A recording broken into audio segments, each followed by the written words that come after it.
All right. Well, it's going to be a little bit of a slow start because my ever so slacking ass is still working on a couple things, but we will we'll be going up and running here in just a moment. So we are live here on this beautiful Saturday. As you tune in, make sure you hop in the comment section. Let us know what you want to hear, what we want us to talk about today. We've got really plenty of it. Um, Yeah. pretty pretty pumped for the day ahead here in this college football season. So we'll take a look at a lot of that stuff and kind of run through everything. But first off, BJ, how you doing today? Oh, hey, good morning. And what a beautiful Saturday morning it is for some college football. And it's even better when, you're coming off of a win on Friday night with your high school, if that's what you're, if you're a fan of, football throughout the classifications where it just goes high school Friday, college Saturday, pro Sunday, and in a lot of cases, especially here in Texas, where high school football is almost like a religion in of itself. Um, then it bodes well for hopefully a good weekend, hopefully a lot better of a weekend than last weekend was for yours truly. But I still had fun last weekend watching all of the exciting action that took place. So I'm hoping that we get another great week of college football as we, you know, are you know, privileged to enjoy. Yeah, we're privileged enough to know this sport the way it is, and it's it's really delivered so far this year. I mean, I think that's the best Hmm. way to put it. It has been a great year so far, and I'm excited to see how it carries forward and continues going. Um, but as we sit right now, I am currently trying to get my Take 10 in. So, um, Oh, well, there you go. well, I've been busy, man. Um, I certainly but understand we it. got a lot to get to. We got a bunch of different games and everything. So I'm gonna try to make this as quick as I can in this process. I don't think it's gonna be Well, too. I can tell you what happened, a little bit of what happened last night, if Yeah, we go want to ahead. start Go there. ahead. Oh, okay. So actually, let's go ahead and we'll go back to Thursday night. So there was only one game Thursday that, which was a battle of Conference USA foes. Not quite Conference USA midweek. That'll start next week, but the uh, the Conference USA matchup on Thursday was New Mexico State, the Aggies hosting Sam Houston. Sam Houston came in at 0-4, and their record promptly dropped to 0-5 as New Mexico State gets a 37-10 win. 24 points in the fourth quarter helped to blow that game open. It was a tight game through the first three, the 13-10 after three in favor of New Mexico State, but a couple of touchdowns in less than a minute helped New Mexico State put that game away. Logan Fife 19 of 26 for 255 and a tutty. He also had another score rushing. So New Mexico State now 3-2 in their season, 1-1 in the Conference USA. We'll shift gears. We'll talk about Friday night, and oh, what a thriller it was in Delaware. We had one of the newest two uh, FBS teams. Delaware, the Blue Hens hosting Western Kentucky, a huge matchup with first place in Conference USA at stake, essentially. And Delaware, got off to a 7-0 lead. They were leading for a good majority of the first half. Western Kentucky gets 17 in a row unanswered in the third quarter, takes a 27-17 advantage. Delaware gets a touchdown early in the fourth quarter to cut it to 27-24. But misses a game-tying field goal attempt at the horn that would have sent the game into overtime. So the Hilltoppers moved to 5-1 and 3-0 in Conference USA play with a 27-24 victory over the Blue Hens of Delaware. And if you were watching from the betting perspective, as most people tend to do. A couple of games that came down the wire last night in terms of cover plays. We had South Florida hosting Charlotte last night.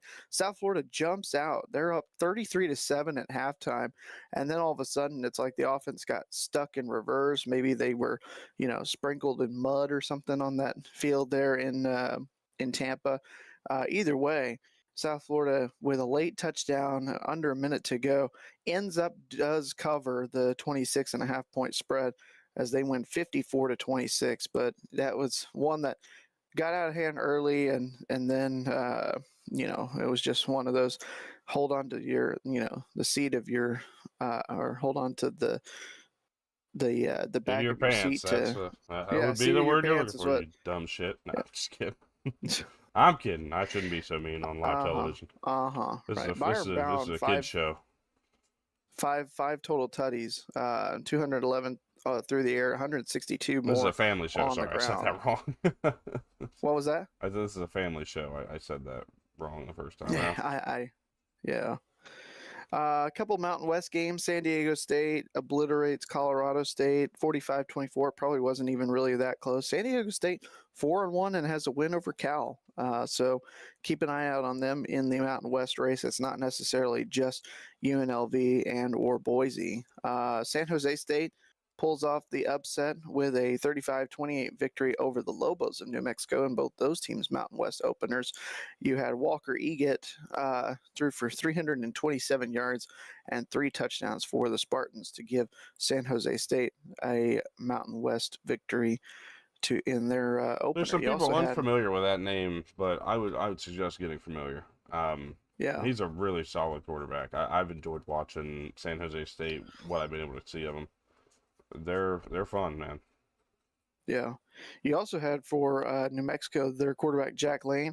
He ended up 28 of 40, 344 yards, but 3 costly interceptions. What helped the Spartans get to put that game away. And then the last game of the night, one of the last games of the night, but the only power conference teams in action this week before Saturday were out in Provo in Utah as number 23 BYU does defeat West Virginia 38-24. You had Bear Bachmeier 18-25, 351 yards and a touchdown. Coach Satake after the game said that there was still things that he was upset with his young quarterback over and really, going to give him his flowers after taking care of some of the things that need to be cleaned up. But Bachmeier, 18-25, 351 yards through the air, a really good effort from him. And BYU continues to feel like they are improving. West Virginia does get the late cover with a Scotty Fox touchdown pass with under 90 seconds to go. But BYU pretty much controlled that game from the go. They were up 28-10 at halftime and then just coasted in the second half. Did Scotty Fox end up playing in that game? Or starting? He was the one that. Yeah, he was the one that gave West Virginia their final touchdown. I didn't. Playing wasn't the word I was using. I was trying to use was not starting. Did right? he start? No, I believe they started Khalil Wilkins because he was 7 of 15, 81 yards, no tutties, 2 picks. And then Scotty Fox came in late in the game, 3 of 3, 54 yards, and that touchdown pass that made it 38-24. I hear you now. Yeah, Khalil Wilkins did also open up a little bit of a ground game, rushing for about 4 yards a carry, 23 times, 89 yards, and a touchdown on the ground. But Scotty Fox with that touchdown pass in the waning moments to help West Virginia only lose by 2 scores. So that is where we get to Saturday. And we're getting close. I'm getting close to being done here. Yeah, we are going to have a full slate of college football action today. And I'm just going to tell you the big noon guys are over in Ann Arbor for the Wisconsin-Michigan game. Meanwhile, College Game Day is on the campus of the University of Alabama in Tuscaloosa after Alabama defeated Georgia last week and Vanderbilt got through their non-conference opponent to move to 5-0. That is a pretty good showdown there, but for a while until Florida State got caught looking ahead last week against the Cavaliers of Virginia, it looked as though they would be heading to Tallahassee. Hey. So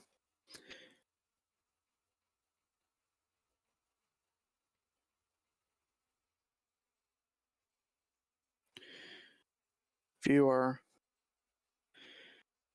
watching, make sure you leave a comment. Tell us where you're watching from and who your team is, and we'll tell you what we think about their game today. You see that the flag there on the wall that Tyler's hung up for Appalachian State. I like that. I know he and I were gifted some West Virginia homecoming, not merchandise, but giveaway items. Some of the terrible towel-esque rally flags that they were giving away last week in the Utah win over West Virginia. And then there was also, I believe, a throwback inspired cup that they were available for purchase at the field last week. And so both he and I were able to cop one, and so I believe, will be setting that up here pretty soon as well. Setting it up, it's in the background. Hang on. What's that? I said setting it up, it's in the background. Oh, well. Well. I can't see it. I mean. There you go. You see it now. When my stream catches up. You'll see it. Yeah. I got hung up. Don't you worry. Oh, yeah. I'm not just a leech, But anyways, so I had to go upstairs. Because why would I That's not? what I thought I heard. Why would I not catch up here? And, I meant to do this last week, but go Navy, beat Air Force. All right. First leg of the Commander-in-Chief's trophies today. So had to represent the Naval Academy, where those are my brothers in the Marine Corps, the Marine Corps officers. Go to do their schooling. At least some of them do. Some others go to like BMI and stuff like that. But the Naval Academy.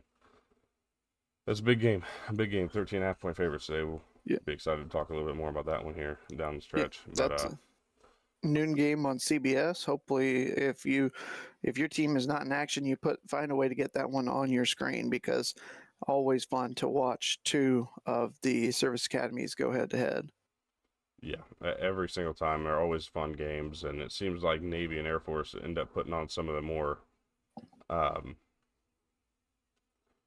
what I'm looking for, some of the more high-scoring, intense games versus like the Army-Navy game where you can always bet the under and get it. So it's going to be a lot of fun. I'm really excited for this game today. I think the Navy's got a chance to really put on notice that, hey, this is ours this year. So excited for that opportunity when it rolls around today. Well, where do we want to start? Well, we'll start G5 as we always do, kind of go through some of the bigger games there. But I just need a few seconds, and then I should be more than okay. Sounds like a plan. I'm just like trying. You said, I'm trying to do is just put this thing together, and I'm almost done as it stands right now. So cool. You did mention Navy and Air Force. They are in action. You also have Army, who is in action down in Birmingham. So both double up on the don't care. On that one. Army's favored by a touchdown on the road. So interesting. I saw 6.5. Is what I just saw when I was looking through the lines. Is it? Let's say 7.5 over there. Is it it's 6.5. So very, very close to a touchdown. So a touchdown minus the extra point. You got it. Yeah, the hook right there. Both those teams are a combined 3-5 and 0-3 in American play. That'll be something. But both those teams in action coming up at noon at I think they call it Protective Stadium. So that's pretty apt to for today, with Army coming into town. Mm-hmm.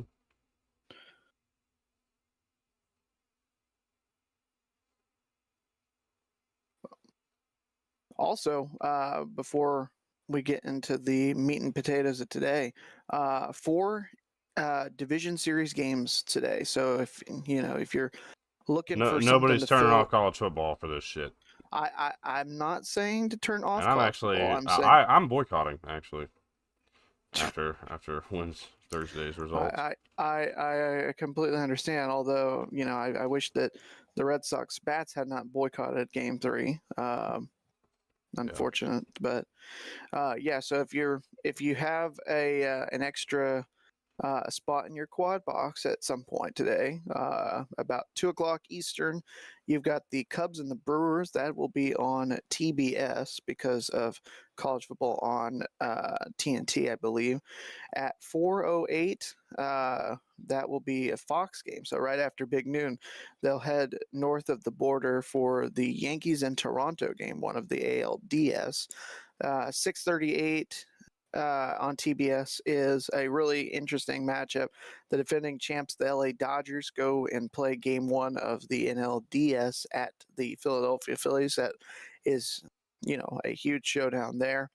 And then the night game on FS1 at 8:38, it's the Tigers at the Mariners. So again, like I said, not saying you need to turn college football off. I will not be turning college football off. But if there's a second half blowout that is occupying one of my screens at 2 o'clock, I may be flipping that out for some baseball action and just have 2 different sports going on at the same time. So uh, that will be today's the first day with 4 games. We'll only have this a couple of times here. In fact, I think this may be the only time that we this may be the only time that we get it, because the next time that it is scheduled is Wednesday, and there are 2 game 4 if necessaries on Wednesday. So that's contingent upon the Mariners, Tigers, and the Blue Jays, Yankees going at least 4 in order to have there be 4 games all on the same day again. So gotta strike while the iron is hot if you are a enjoyer of ball.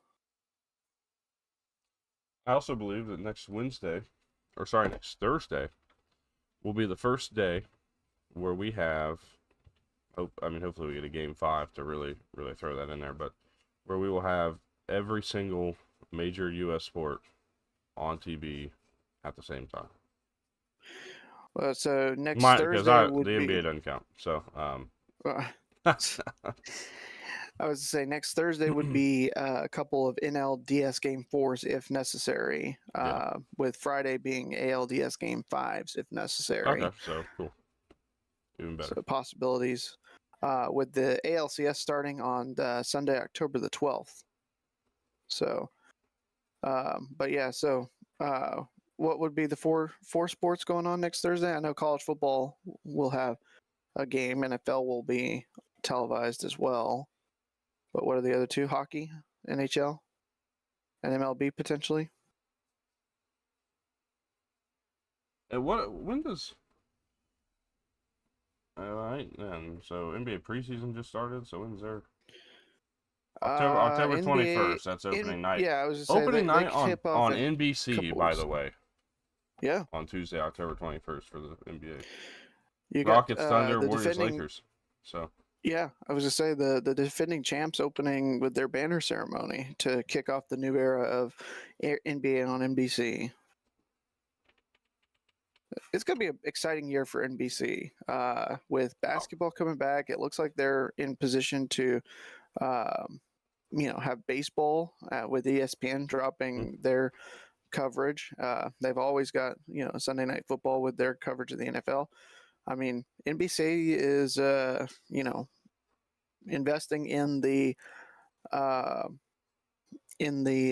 live sporting market. Yeah. So, all right, let's talk some real real college football awesome. here for a minute. Okay. Because that's what we're actually here for. I need to get this off the screen real quick and get this pulled up. So I've come up with my Take 10. I put it together in the last probably half hour, 45 minutes. It's on the screen now. We were 23-29. We were 4-6 last week. We're not having a very good year. But this week, as any week can, we can really turn it around. We have the ability to put ourselves close. I'm saying close to 500. I don't think we're going to approach it this week. We'd have to go 8-2 to touch that. But we have a good list. And it's going to start with Illinois, minus 7.5 against Purdue. Love what Illinois has been able to do. Their defense has been really stout. Purdue's offense, good, but has sputtered in recent times. I think Illinois is really fired up after that loss. We saw it last week. We saw the emotional win last week at home. I think they're going to get the job done on the road today, I believe, in Ross-Ade Stadium. You got Notre Dame minus 20.5 against Boise State. Just, look, they're going to control the line of scrimmage. It's going to look a lot like last week against Arkansas. Control the line of scrimmage, move the ball down the field, and take control early. Central Michigan minus 7.5 against Akron because they have been the surprise of the conference so far in the MAC. Central Michigan coming out being really good, playing really well in line of scrimmage, which is what you expect when you hire Army's offensive line coach, but just doing a really good job. I'm excited to watch this team continue to build their way forward. It's kind of a dark horse MAC contender to this point. Texas Tech and Houston over 50.5. Look, I think Connor Wegman's going to shine today. I think we're going to really learn that Houston can game plan. Houston can play good football.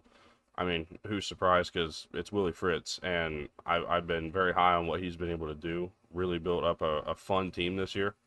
Texas Tech, on the other hand, can just score. And as long as Baron Morton stays healthy, then we shouldn't have really too many problems hitting that 50.5 mark today. They can't hear you, so just give me a minute. Sorry, I don't have the audio set up right over here. On this specific page.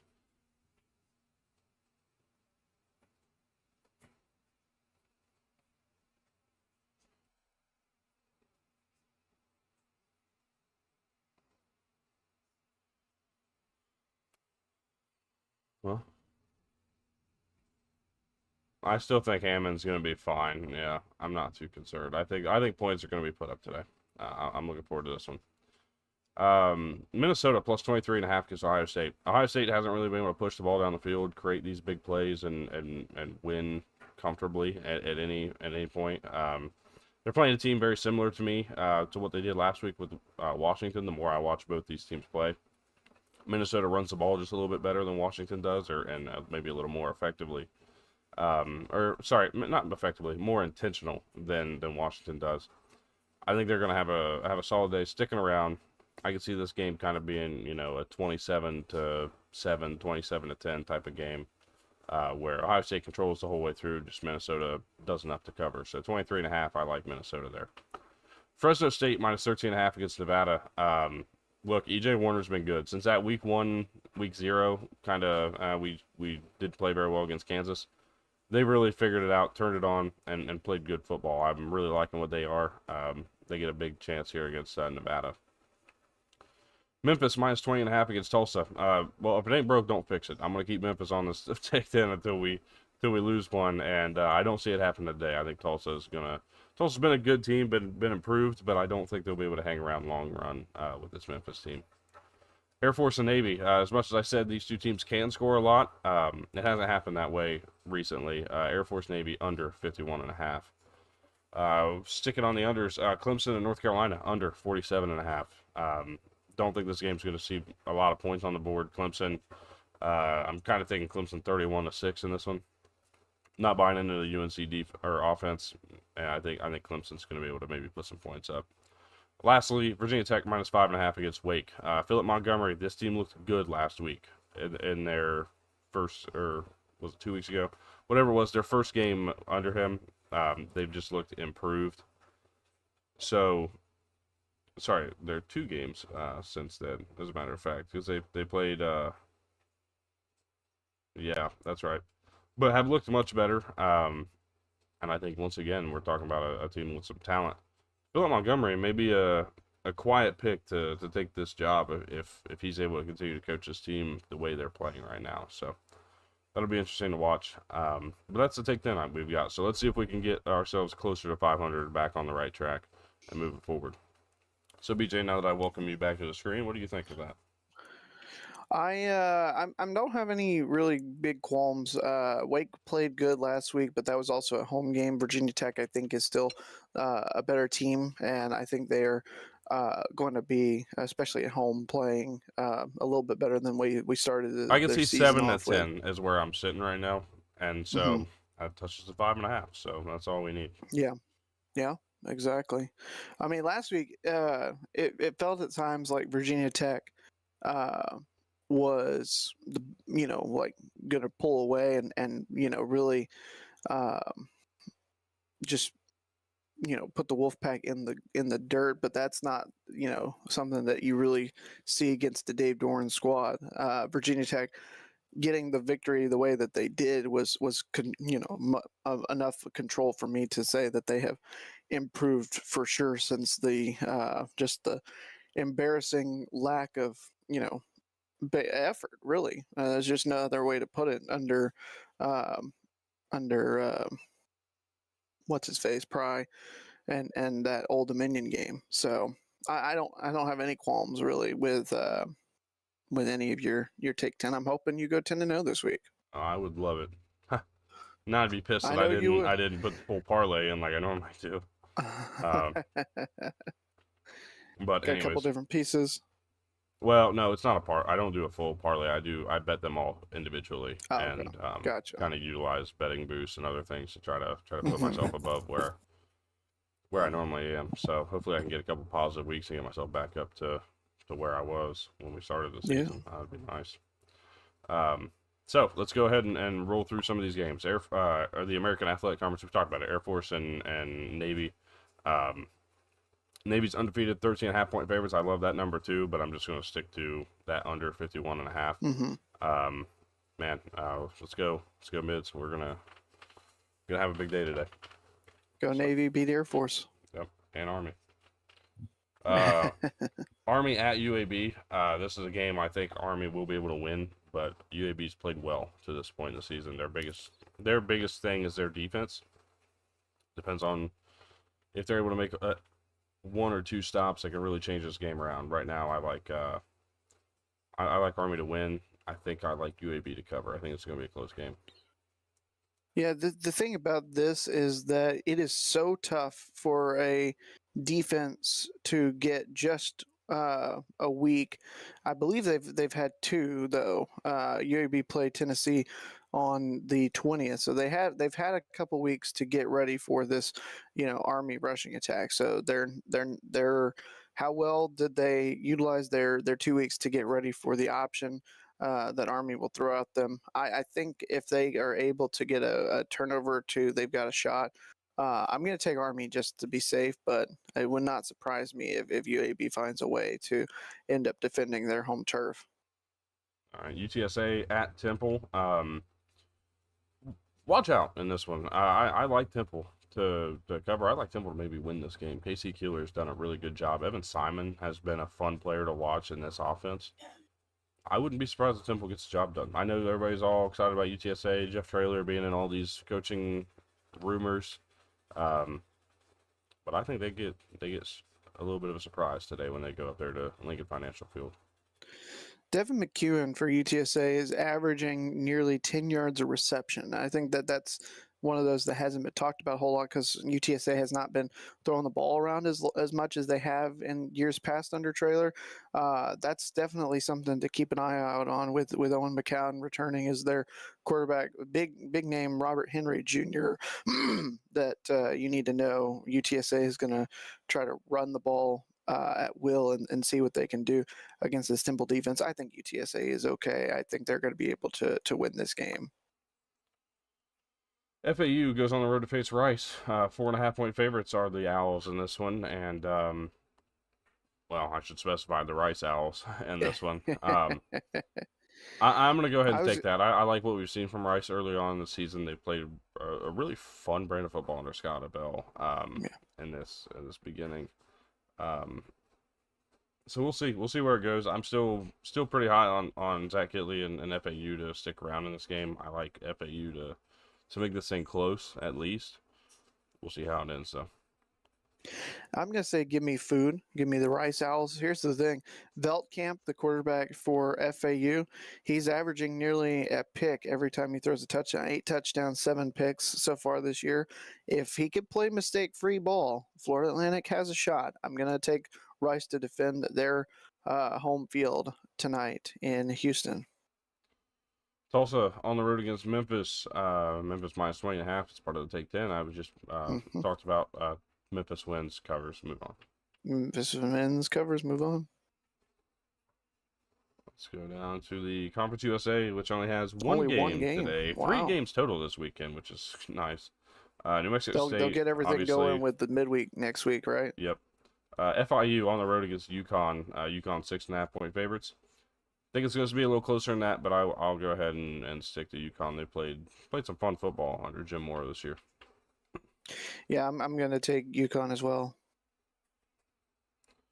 Off to the MAC, Ohio on the road against Ball State over there in Muncie, Indiana, and I like the Bobcats to get it done. They'll move on to 4-2. Yeah, give me Ohio. The Bobcats have really looked a lot better this year. They got the win over West Virginia. They hung around and were able to keep competitive for a while with Ohio State before the Buckeyes pulled away. I think Ohio won't have any troubles in this game. Western Michigan on the road against UMass. UMass still winless on the season. I wouldn't be surprised if they hung around in this game, but Western Michigan's played some really good defense. They do have that win over Toledo, which I think boosts them a little bit here. I'll take Western Michigan to win, but I'm gonna go UMass covers at home. This is UMass's first game back in the MAC, if I'm not mistaken. So welcome back to them, and it will be a Western Michigan victory that will be watched by those in attendance in Amherst at Alumni Stadium. Central Michigan, part of that aforementioned take 10, 7.5-point favorites on the road against Akron. I stand by it. I don't really have much else to add. CMU, the Chippewas. Eastern Michigan goes on the road to face Buffalo, who are 10-point favorites, 9.5-point favorites. I'm going to take Buffalo to win this game. I still like what they're doing. Still think they're a MAC contender. Even at 2-3, still a contender in this conference. I think you're right. I mean, the only thing that really matters at this point for the Bulls is the 1-0 in MAC play with that 31-28 win at Kent State. I mean, Minnesota is not a bad loss. Troy is not a bad loss, especially 4 points at home, and then they only lost by 3 to UConn at home. It's not a bad team. We look a little bit deeper than just the records, and I got Buffalo winning this game.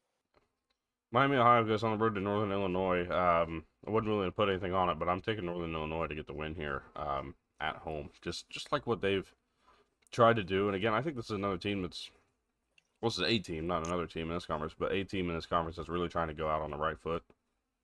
Remember, they're moving on to the Mountain West next year, so this is it for them. I think they're going to get a big win here at home against Miami, Ohio. Yeah, I'm really surprised as to why Miami of Ohio is favored with just that win last week, unless there's expecting a bounce-back performance from DeQuan Finn and Kenny Tracy, or if the bettors are still putting money just by what we've seen from Miami. Now, they did hang around with UNLV a couple weeks back. That may be a reason as to why. I don't know. I think this will tell us a lot about the these two teams and what we're going to see from them if Miami of Ohio is going to be able to get back into contention in the MAC. They got to win today, and I think they'll find a way to bounce back and make it 2 wins in a row. Yeah. Boise State on the road against Notre Dame. We'll shift to the Mountain West here, but we'll start with this one since it is the earliest game of the day other than Air Force Navy. Like I said, I think Notre Dame wins and covers. I think we're going to see a very similar storyline to the Penn State game last year, except I think Notre Dame's offense is much better. I really like what CJ Carr's been doing, and I think that if they were anything other than 2-2, and I'm talking more positive, 3-1, 4-0, CJ Carr would be at the front of a lot of Heisman ballots right now.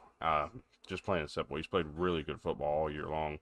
I think Boise State's going to going to really just fall behind early, not really be able to catch up. The lack of ability to hold up to the line of scrimmage is going to be what really hurts them. I think their inability to really get a run game going when they play somebody who's capable of slowing the run down, it just all points in the favor of Notre Dame here.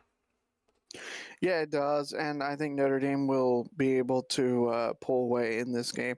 Listen, Boise, coming off of that loss to South Florida has impressed in the last 3 weeks, but you could argue that the level competition has gone down significantly since that South Florida game, with Eastern Washington, Air Force, and App State all being victories where they scored 40 plus points. In fact, they scored 45 plus points in all 3 of those games. I think Boise will be able to move the ball a little bit, maybe especially in the second half.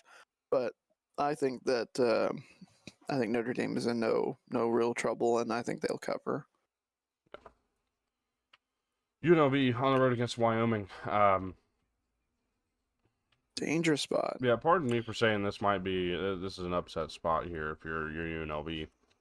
I'm gonna watch out for this. I'm gonna take the Rebels to win, but that 3.5 looks perfect to me. I don't see this being one that they just walk in and do their thing and get out. I think it's gonna take some serious effort. I'm looking 17-13 type of game, 17-14.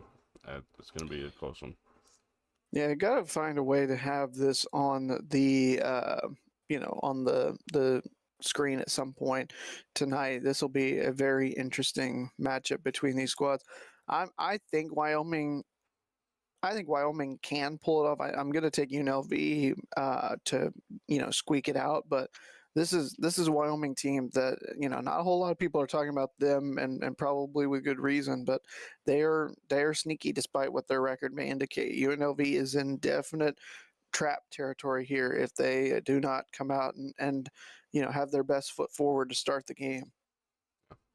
Nevada goes on the road to Fresno State. I already talked about this game. Fresno State wins, covers 13.5. Not enough. Like what they've done after following up that Kansas loss. Fresno, big. Oh, you son of a bitch. Down to the Sun Belt, starting at 3:30 on ESPN Plus. Oregon State goes on the road to face App State. Now this is homecoming, right? Well, I don't know. That's just FCS opponents, right? Well, I don't see another one on the schedule. It wasn't Lindenwood, so I suppose this might be up in the air for that. No, App State though, 1.5 favorite. I'm excited for this game for a handful of reasons. People are gonna be like, "Why are you excited for 0-5 versus 3-2?" This game means nothing. Well, this is the first start for J.J. Cole at quarterback for App State. This is going to be a big deal. This is the future of this program, really kind of in the balance, and getting a chance to do it against a team that's been much better than that 0-5 record shows. So I'm excited for this one. I think App State wins, but it's going to be a closer game. Yeah, as much closer as a 1.5 point spread could be. By the way, homecoming is apparently the 18th against Coastal Carolina. So yeah, that makes sense. That makes sense.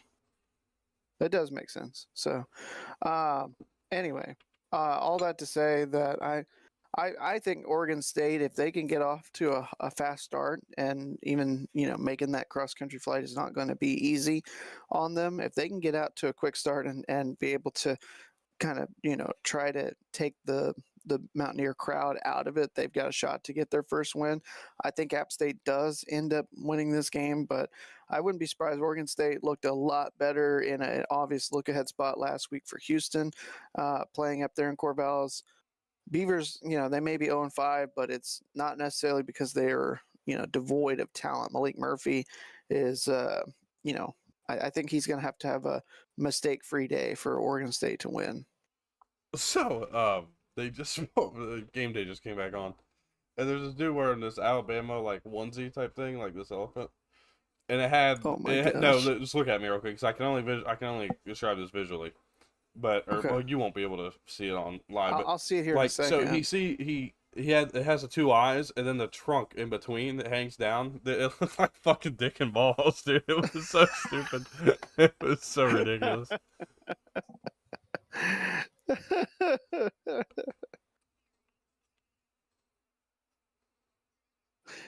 Oh my goodness.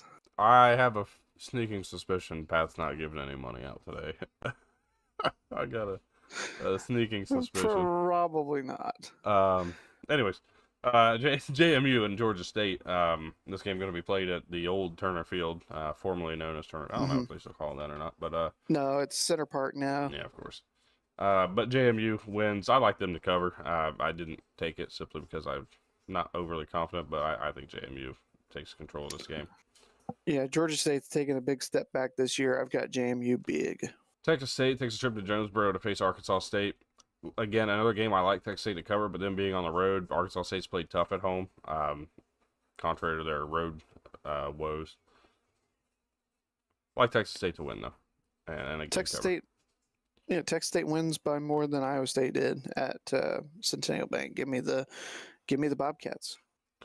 Coastal Carolina goes on the road to Old Dominion. Coastal seemed to find their offense last time out when they faced South Alabama. We'll see if they can continue that, or if maybe they go back to their old ways. Old Dominion's defense has been suffocating all year long. I'm really liking this team. I think they are what we've seen. I like ODU to win, but I'm going to take Coastal to cover. I don't think they get to 20.5 tonight. Old Dominion is still responsible for the well, no, because they just played Iowa last week. They were responsible for the lowest amount of points that Indiana had scored in a game prior to last week, and they're better than a lot of people I think are giving credit for. They're trying to knock Indiana, but it should not be the case. I've got Old Dominion, and I think they I think they're going to be able to win. They think they even cover. I think Coastal hangs around for a bit. It will probably come down to late possession to see which team ends up covering the spread. We'll see what she does. Kirk's giving her a bit of a pointer here. Yeah, he's trying not to get kicked, is what he's. I'd be like, what he's doing. Look, I'd be like, what the Don't- fuck do you don't know, kick my hand, quarterback? please. Don't kick my hand, please. This is a $500,000 kick. He knows he ain't losing any of it. Right. Yeah. Oh yeah, by not even close. That was there was no lift to that. There was no lift to that at all.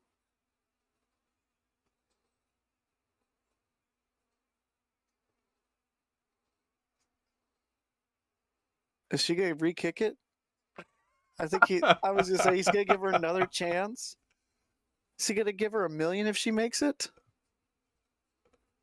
He made it $300K. Oh, okay.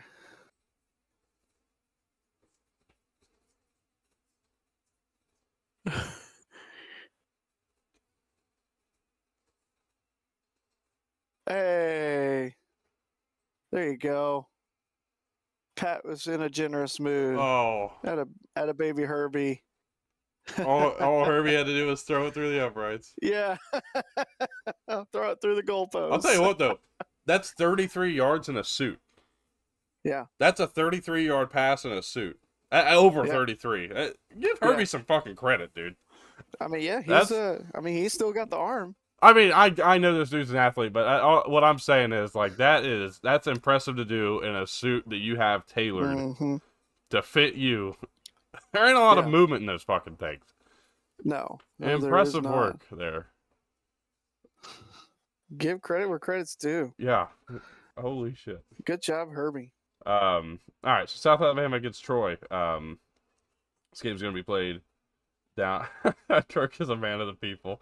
It's what I just read in one of our chats. Yeah. Oh. By the way, I'll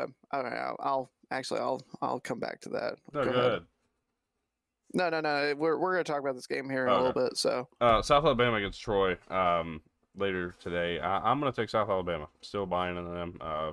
They got a great quarterback, Goose Crowder down there in Troy. But that's actually his name. I don't know if you think I'm joking. I thought you were talking about the South Alabama quarterback, and you called him Goose Crowder because I'm looking at something completely different. I was like, what the hell is he talking about? No, I'm looking at the Troy quarterback who's only got 374 passing yards in 4 games this season. So, yeah, I'm taking South Alabama. I think they'll get the job done, even on the road. Give me Troy to defend home turf. I think Troy gets it done. All right. I just you ever just nut tap yourself on accident? Oh my god, Yes, dude. dude. Normally it's in the car though, but Yeah, well, there's a lot of places that you can manage, but damn, dude. Um, ain't even a big enough target. You'd think I'd fucking not do this so often. I was to Yeah. say, were you messing around with the tweezers again or something? No, dude, I just set my hand down wrong. Um, so This is still a family friendly show. it is. It is. Boston College goes on the road to face Pitt today. 6.5 point favorites are the Panthers, and No Eli Holstein, no Desmond Reed for the Panthers today. yeah, let's go ahead and rip on that. But Pitt Dylan still Lonergan wins. and the Boston College Eagles get it done. I'm still going to take Pitt. I think that the Panthers are in desperate need after what they've seen the last couple of weeks. Both very winnable games that they let slip away against West Virginia and then last week against Louisville. I think Panthers. This is a cure for what ails thee for the Panthers, and give me Pitt to win this one over there at Heinz Acrisure. Another part of the Take 10, Clemson, North Carolina, ESPN noon today. Clemson 50.5 point favorites as it stands right now. Over under sits at 48.5. Still love the under. Still love Clemson to win. Max Johnson, which we all know what that stands for. Max Johnson will be getting the start today for North Carolina. Yeah, that's what I was going to say. Since we were going to talk about this here in just a second, Gio Lopez dealing with a lower body injury, so Max Johnson will be starting. I think that actually will help North Carolina a little bit. Their offense has really been kind of in disarray this year. I think that they will be a They little haven't bit looked more much improved. better with Max Johnson at No, the helm. He's played in 2 games so far, and he hasn't yeah, looked any better. and So they were both blowout losses, yeah, but really wasn't because of him, obviously. I think Clemson wins, but I think North Carolina will find a way to be a little bit more competitive than they've been in quite a bit against a competitive team in the same weight class, you might say. Um, Give me the Tigers, but North Carolina covers. all right, Virginia Tech, Wake Forest. Already talked about that. Virginia Tech 5.5 point favorites as I saw it. Yeah, Got them now covering at six and a home. half. It looks like. Yeah, got them covering at home. Against Wake Forest today. Yeah, I mean Virginia Tech looks like they're in good position to move to 2-0 in conference play, and move back to 500 after they started 0-3. That would Yeah, be a very impressive turnaround for the Hokies with after they let Pry go. yeah. NC State will beat Campbell. We'll Yep, go on from there. no even hesitation there. Yeah. Virginia on the road against Louisville. Louisville 6.5 point favorites so at home against the Who's as they try to say, hey, look, yeah, we did beat Florida State, and that's who we are. All I like in this game is the over 60.5. I think Louisville wins. Home field advantage plays through. Talent plays through. But Virginia is going to make this thing difficult. Yeah, listen, I like Virginia. I don't think they should be in the top 25, though. I think Louisville is probably the team that should have gotten a little bit more love, but it just sets up perfectly that Louisville will win today and take that top 25 ranking that Virginia currently possesses for next week's rankings, just because that's how the AP loves to do things. Syracuse, SMU. Look, I'm going to give Ricky Collins some credit here. I think Syracuse sticks around in this game, keeps this thing close. That was a tough way to go into a game last week after Steve Angeli goes down, or last time out when Steve Angeli goes down, and you kind of just got to step in and try to make things happen. I think they'll be able to take care of their own business today. Keep this thing close, do what they have to do, and ultimately SMU's talent will prevail. But I think it's going to be a closer game than that 17.5 point spread says. Yeah, I've not really been impressed with SMU. Even in the opener against East Texas A&M, they could have done a lot more to really pull away in that game. So the warning signs were kind of there. They've been a good team. I think they'll win today's game, but I don't think they cover. Give me SMU win, Syracuse cover. All right. Duke on the road against Cal. 2.5-point favorites are the Blue Devils, but I'm liking Cal here. 4-1. Only loss was to San Diego State, which has clearly proven to be an okay loss to this point. Yeah. I'm Although gonna getting take shut Cal. out is probably not. But Well, no, but it's it's something. Anyways, I still take Cal to get it done here at home against Duke. Yeah, I think the 10:30 p.m. kick for body time for the Blue Devils players will be a factor. This is screaming Cal will win this game to me. I've got the Golden Bears defending their home turf. Duke is not going to make it easy, but I think Cal finds a way to get the victory. Moving on. Excuse me. Going to the Big 12, Iowa State takes a road trip to Nippert Stadium in Cincinnati, where they walk in as 1.5-point underdogs. Road dogs. That's a surprising line to me. It's been a surprising line all week, and it's even more surprising that it hasn't moved. Here's what I will tell you right now. If you're talking matchups, I think I understand. I really do. The Cincinnati defensive front has the potential to really create some havoc. Jake Golda is one of the best linebackers in the Big 12, if not maybe the country. The Cincinnati defense has the tools to slow down this Iowa State offense. They have the tools. Will they have the coaching? Will they have the play calling? Will they do the right things and execute throughout the game? That's a question to be answered. But, I mean, when you have a guy like Dante Corleone sitting up the middle here and going to be stuffing the run game in the middle, you have to determine what Iowa State can do otherwise. And honestly, when it's not been Carson Hansen, we haven't really seen a lot. Rocco Beck makes his plays on the ground. That's just the kind of the design of the offense. But it totally makes sense why Cincinnati would be favored in this game, being at home and kind of being in the position that they're in. What I will say, I still think Iowa State's a better team, more talented team. I'm going to take Iowa State to win, but reluctantly. I think Cincinnati could very well get the job done today. Yeah, I'm right there on the same line of thinking with you. I think Iowa State is going to end up finding a way to win because it's one of those things that Matt Campbell's been in this spot before and kind of shut some people up with, betting against him. This Iowa State team really looked impressive last week against Arizona. Cincinnati, like you said, has a path to victory for sure. But if I'm looking at the coaching matchup, pure and simple, I'm going to trust in Matt Campbell. I'm going with Iowa State. All right. Kansas State on the road against Baylor today in in Waco, not in Manhattan. Kansas State looked better last week in that game against UCF, but I got to be honest, I don't know. I'm still not fully bought in. I'm going to take Baylor to win. 4.5-point favorites. I think they'll cover, but it's going to be a bit of an interesting game to watch. Kind of trying to figure out exactly who both of these teams are still to this point in the season. Baylor's 1-2 at home, and their only home win was against FCS Sanford, 42-7. It's time that Baylor finds a way to win one of these big, home matchups that lead into a bye week now, and don't start looking ahead to that TCU game just yet. Take care of business here today, get a win against Kansas State, and get through the first half of the schedule at 4-2. Give me Baylor.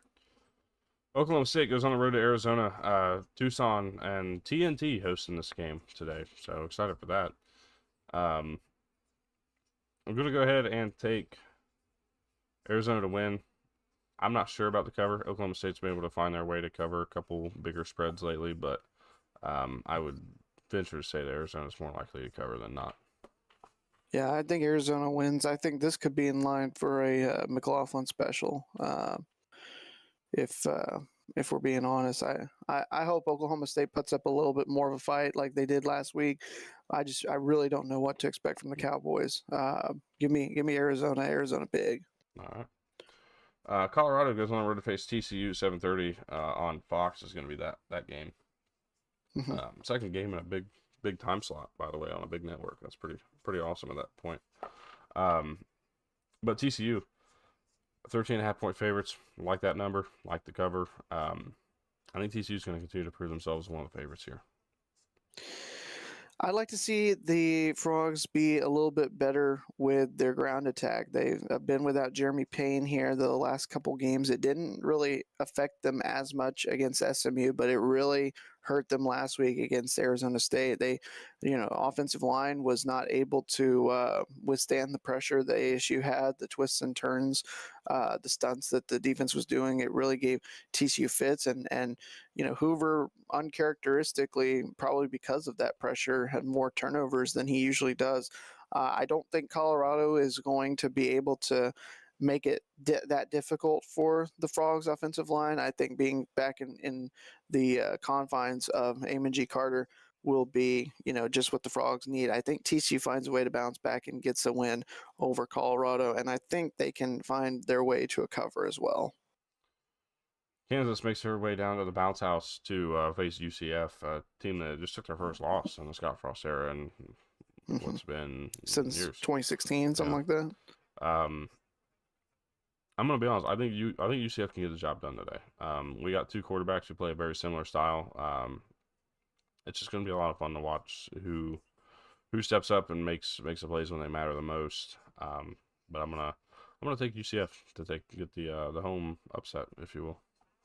Yeah, that's in our group that we do picks on. This has been my upset pick of the week, just because I was really kind of trying to find something else that I liked. I didn't really like anything as well as this one. UCF coming off a loss, back in their home turf. This feels like a perfect place where, a road favorite would come in and meet the buzzsaw that we've seen UCF be here in the Big 12 over the last couple of years. I've got the Knights winning this one.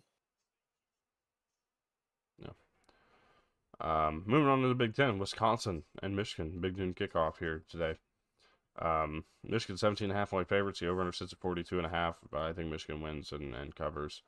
I just think this is going to be one of those games where things go right. The Wisconsin offense has not been good at all this year, and I really don't think it's going to get much better on the road in this kind of an environment, which they didn't play all that great in Tuscaloosa either earlier in the year. Michigan wins, covers. I think 31-10. Here's the path to victory for Wisconsin, and again, I don't think that they will win, but they can I just explain what I mean? Go ahead. We want to talk. I said Michigan wins. I'm not asking you. I don't care what you say. I'm just sitting here saying. I was making a joke. Get the fuck.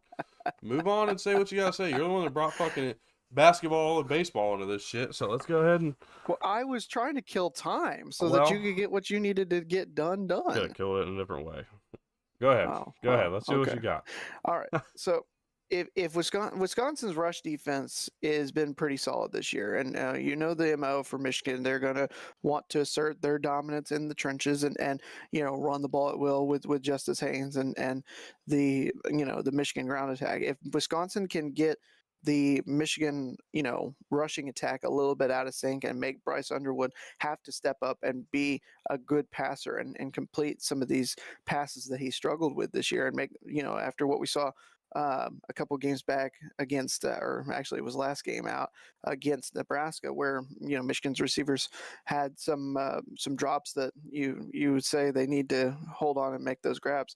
I think Michigan does find a way to win, but Wisconsin, that is the path to victory. They're going to have to keep this Michigan offense from being able to pull away early in order to do that. You say find a way to win. Do you think this game's close? I struggle to think that Wisconsin, because of all the QB injuries they've had, is going to be able to put up enough points. I think it will be competitive for a good while before Michigan pulls away. I think Michigan 17 is about where I'd cap it. Right now it's at 17.5. I don't feel as good about the cover with that. But I think Wisconsin, you could be sitting at the end of this game, and I wouldn't be a bit surprised if Wisconsin, had covered and only lost by 14, where it really felt like Michigan, ended up dominating the game otherwise. Okay. Kind of like the Nebraska game to a certain extent. Okay.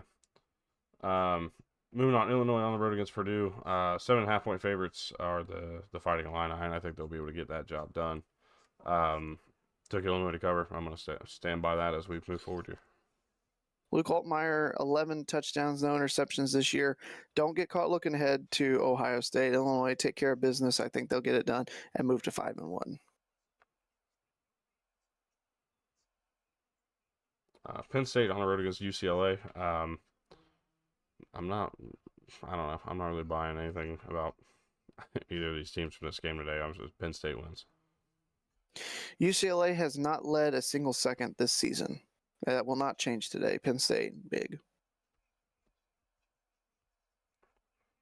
Washington on the road against Maryland. 5.5 point favorites are the Huskies, and Maryland 4-0. Surprisingly, I think that the number's a little low there, but Malik Washington's played well. He's impressed at times. He's had his moments of failure. I'm going to take Washington to win. I think they cover that 5.5, but at the same time, there's part of me that wouldn't be surprised if it's just Malik Washington continues to figure it out, and this Maryland team's better than we expected them to be. I think Maryland is improved. What really helped them to beat Wisconsin was that injury to Wisconsin's quarterback. That being said, Maryland is, I think, competitive, but I've got Washington able to win this one by a touchdown, which would be a 5.5 point cover. Yep. UL Monroe, Northwestern. You're going to take Northwestern, but at the same time, this is a UL Monroe team that's played really good football so far this year. I'll go with Northwestern to win. If Preston Stone takes care of the football, perhaps they can get it done. Northwestern will be victorious. I think Preston Stone cuts into that touchdown to interception deficit that he's in right now. I don't think he pulls it back to even or goes ahead of the touchdown in the touchdown department, but I've got the Wildcats winning this one. Michigan State on the road against Nebraska. 13.5 point favorites are the Cornhuskers, and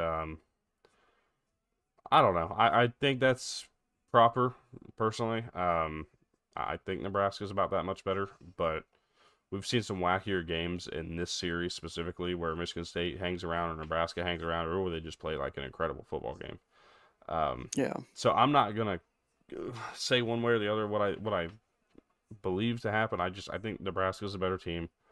I think they'll win this game. I don't think they'll cover, but I think it'll be a close, 13 point game, 13-14, somewhere in that range. Yeah, I think Nebraska by between 10 to 14. I think Michigan State finds a way to cover, but I'm going to take Nebraska as well.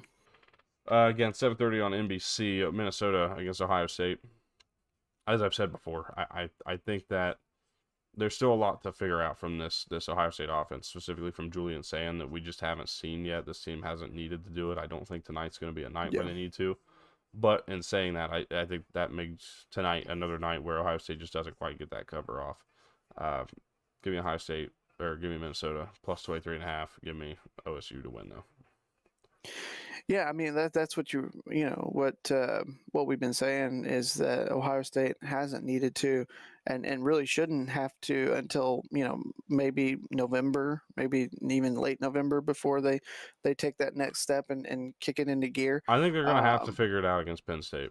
I really do. I don't think this Penn State team is. I don't care what they're. I know what people are going to say. Oh, well, they haven't played anybody, or they haven't beat anybody. Yeah, okay, fine.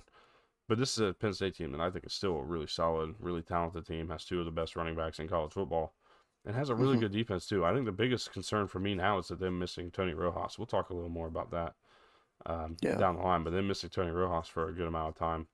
It's probably their biggest concern right now. With that being said, I think Ohio State takes a little bit of a step forward in the right direction for what they wanted to do offensively tonight. I think that it will be enough to just cover. I'm not really, going to I wouldn't be betting it myself personally. I really feel, fairly good about the under in this game. I've got Ohio State winning and just barely covering. I think it could be OSU, a 28-3 type of win almost. Yeah. Moving on to the SEC, Kentucky and Georgia. Georgia favored by 20.5. I think Kentucky covers 20.5. I don't think they get completely blown out of this game. They never do. This game always ends up being outrageously close, no matter how good or bad either team is.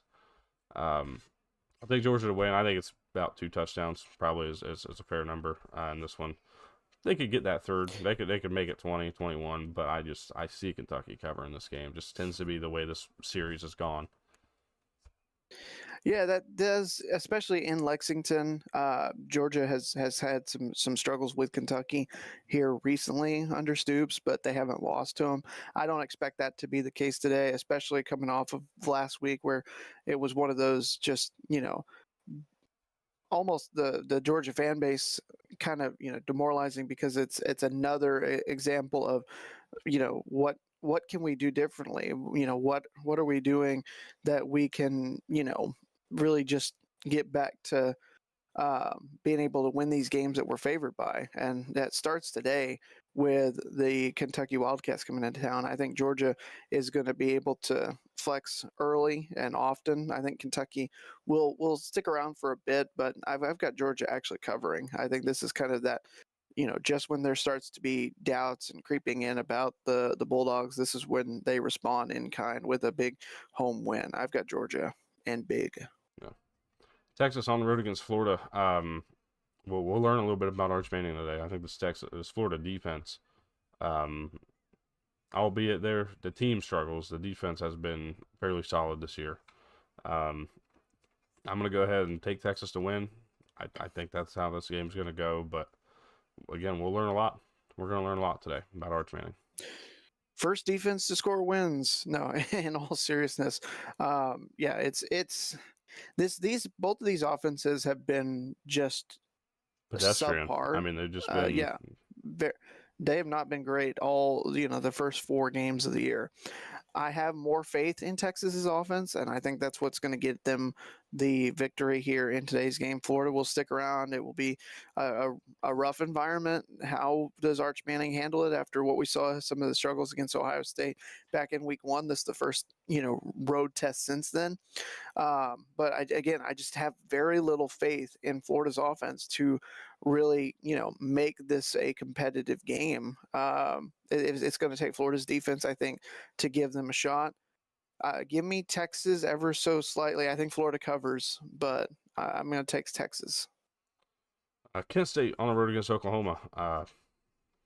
Cool. No Mateer. I don't think it matters. I don't think it does. It might for 46.5, but Kent State's just, I don't think they're putting much of anything up. I've been on the record, and I'm going to stay on the record of saying that this offense does not change one bit with Michael Hawkins versus John Mateer. Michael Hawkins can do everything John Mateer has been able to do, has the arm. This play call style, this Ben Arbuckle offense, is going to utilize Hawkins' legs, which are a very lethal weapon. I think this offense stays exactly the same. I don't see very much change whatsoever. As a matter of fact, maybe a little less complex in terms of what decisions need to be made. But I'm going to tell you right now, I would be surprised if we see a step backwards in this offense, especially with the quarterback that's already started, made a handful of starts, been in some big-time games already. Yeah. And his talent is there. Mm-hmm. It's just that Mateer is better and knew this offense better. Yeah. Don't be shocked. That's the only thing I'll say. Don't be surprised if this game ends up. Yeah.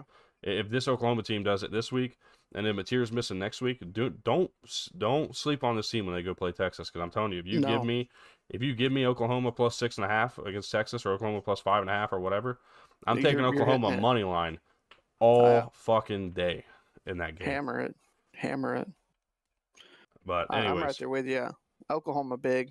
Yeah. Mississippi State, Texas A&M. I like Texas A&M to win. Love what they've done so far this year. Marcel Reed has certainly done some good things. This defense has been what's impressed me the most. Last week, they were dominant against the offensive line of Auburn, which has not looked good. They've been dominated 2 weeks in a row now, but didn't look great. But they did a good enough job. They held Auburn to barely 200 yards, if that. Something like that.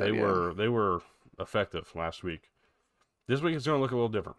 It's a Mississippi State team that I just don't believe you can hold down for 4 quarters. I think there's going to be a point where they do put some yards on the board, and maybe they only end up with 250. But that's still 250 is better than 175 or whatever it was. Mm-hmm. I think Mississippi State's going to score some points. I just think that the Mississippi State defense is going to be what's going to hinder this game a little bit. A&M will win. I think they'll win by about 14. I think Mississippi State will cover in this one. Yeah, I'm right there with you. It really, if Fluff Bothwell can keep the offense ahead of schedule for Mississippi State, they can really be a thorn in the A&M side. Blake Shapen, if he's having to do a lot more, it's going to be a rough night for the Bulldogs. I think A&M is not in really any danger of losing this game. I want to see a little bit more from them offensively. They left points on the board. They really could have just thoroughly dominated and pulled away very quickly from Auburn last week. They did not. I expect that to change this week. I think A&M wins. I got Mississippi State covering too, ever so slightly. All right, let's go to some of our big games today. Yeah. Miami on the road against Florida State. Miami comes in as a 4.5-point favorite. We're going to find out if Florida State was looking ahead, or we're going to find out if Miami is that much better. I'm going to lean towards the fact I think Miami is better and considerably better than this Florida State team. Not because of their loss to Virginia last week. I just think that the overall Florida State intent is going to be try to control the line of scrimmage, run the ball, win on the ground, and then utilize pass plays off of some of those run concepts we've used earlier in the game. And I think that that's something that's starting to be found out, going to be found out a little bit. They may score points. They may score 21. I'm not saying they can't because I think they are talented.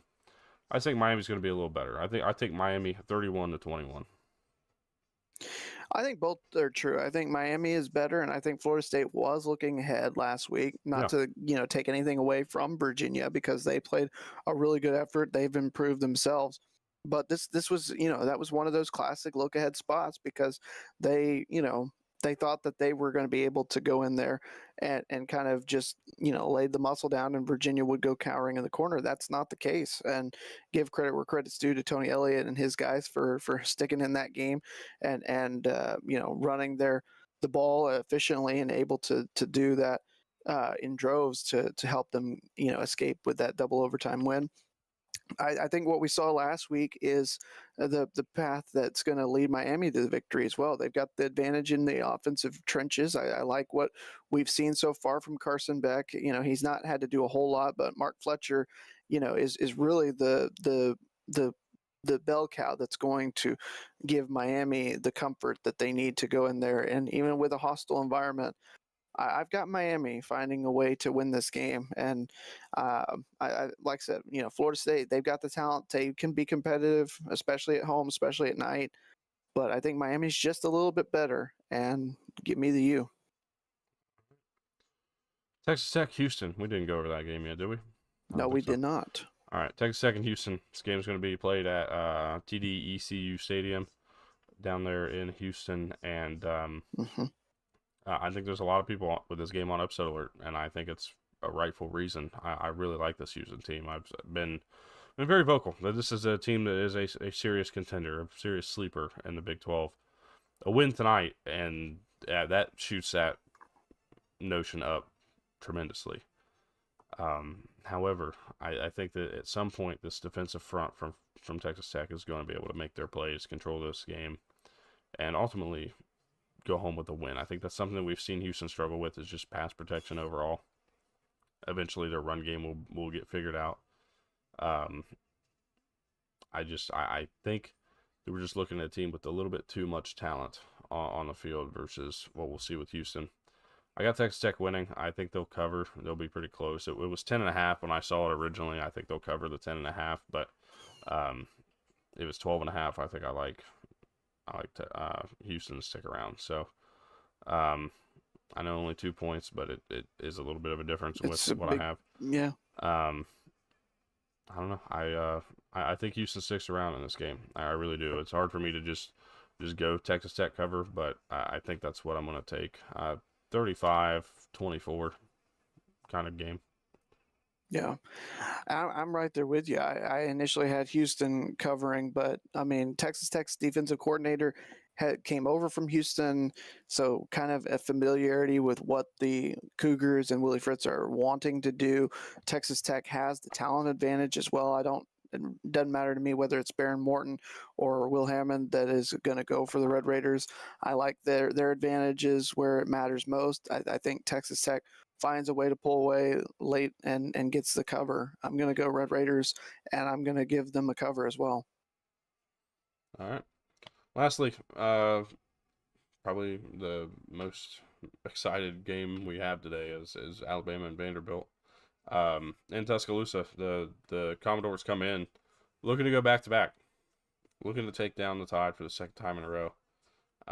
Which is hard to believe that we were talking about this Yeah. a year ago. Vandy getting the job done at home. Um, I think it's going to stay close. I got 35-30. Alabama winning. The over hits, the Vandy cover hits. I just think that Bama's going to get the better of them this time around. So all time, the series is 60-24. So 60 wins for Bama, 20 wins for Vanderbilt, 4 ties. There has been, I'm looking to see the last time, if ever, Vanderbilt has won back-to-back They games have, against and the I would Tide. say it goes back to the Yes. 1940s, maybe even It's before the that. 1950s, in fact. Oh, 1955, Vanderbilt won 21-6 in Nashville, and then in 1956, the Commodores beat the Tide 32-7 in Mobile, Alabama. That is the last time it has happened. That's before even Bear Bryant got there. Once the 60s rolled around, it has been pretty much all Alabama. In fact, since 1960, I am counting just, I believe, 4 wins, including last year for the Tide, or for the Commodores over the Tide. In fact, they had not won before last year since 1993. yeah. It was a forfeit. In fact, Alabama won the actual game 17-6, but they had to forfeit that game. The last time the Commodores had won before that, you got to go all the way back to '84, and that was a game in Tuscaloosa. All that to say, Vanderbilt is going to be able to be competitive in this game. The path to victory for Vanderbilt is the same as it was last year. They've got to be able to, have the ball control. And, that's going to be, Diego Pavia keeping it, getting an average of 4 yards a carry and just keeping the Crimson Tide offense on the sideline. I've got Vanderbilt getting a cover for sure. But I think that the talent that Alabama has offensively, what we saw last week from Ty Simpson running that quick screen game with the passing attack, their weapons out wide, is going to be a little too much to overcome. I think Alabama wins this game. I've got Vanderbilt covering, and it's going to be a really good game. I really am just trying to see why there's so many points being put on Alabama's favor. I think if you looked at this Vanderbilt team and they were wearing, the Michigan logo basically, this would be getting a lot more respect. Vanderbilt would be getting a lot more love from the bettors, because this is a really good team that is being undersold, I think, because of who they are. But they've got impressive wins. They've looked very good this year. This is not going to be an easy game for the Tide. I know they're going to be motivated after last year to, respond and win this game in kind. And Vanderbilt won't make it easy, but I do think Alabama does get the revenge. All right. I figure out what the fuck these dogs are going off about. A whole lot of nothing as usual. But yeah, no. All right. So we got 20 minutes left till game time. Let's go ahead and roll out of here. We've gone through every single game today. Yep. With picks. So you're welcome, world. We've done you a service today. Yes. You can send your tips to us on Cash App. Tyler, you want to give the Cash App for tips, since we gave you tips on all these games, hopefully making you some what's money? actually funny? I don't use Cash App. Oh, Except for well, one. I would say maybe we could set up an Armchair Analysis Cash App for tips. Yeah, maybe. But no, just appreciate You win everybody big. tuning in. And Let's say you win big on a parlay, you send some of the winnings our way. yeah. But no, we appreciate everybody tuning in and Yeah. appreciate it. Billy Edwards going to be out today. It's going to be Hunter Simmons taking his first start. That's a third stringer. So, all right. Interesting. Okay. That's going to be an interesting one today. So, we'll see. Real quick. True or false? Alabama wins. Ty Simpson looks good. Number 2 on the Heisman race. I think that is going to be the narrative, but I don't necessarily think I would have him number 2 as of right now, because I think there are a couple of other options that we have seen so far that are going to get a little bit more love today. But he's going to be A little more no love lower today. than 3rd. So John Mateer is now injured and is going to miss Yeah. at significant time as expected. So we lose that. Fernando Mendoza, Heisman favorite right now, without question. Dante Moore, probably number 2 at the moment, but you know, it's whatever. They don't play this week. Yeah. Number 3 right now, I think, is Ty Simpson. Yeah. And if they come out and he looks as good as he did last week against Georgia, against his Vanderbilt team, picks them apart, throws the ball, he's 77% since that week 1 game, which a lot of that comes down to just being more comfortable. I think the offensive line's playing a lot better. When you look at the way he's played throughout the last few weeks, he's certainly made a case to be in the conversation. I don't know if number 2 is where it should be, but all I'm saying is that he has certainly invited himself into the conversation. He's playing damn good football. He really is. And so we'll see what happens. This Jeremy Bernard, though, he's playing some good ball, too. 310 receiving yards and 4 touchdowns. He has been fantastic. I'm excited to see what they are able to come up with today. And if Ryan Williams eventually kind of comes out of this little slump that he's in, this Alabama offense is going to be damn good.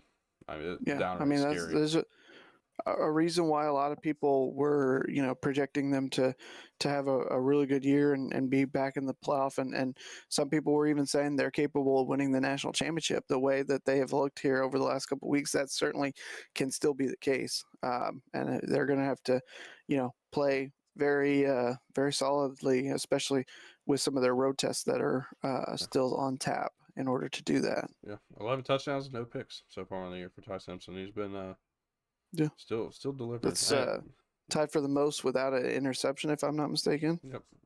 So, all right. Well, with that, let's get out of here. Appreciate y'all tuning in, and we will see you guys tomorrow morning, 10 a.m. as we recap everything that's gone on today.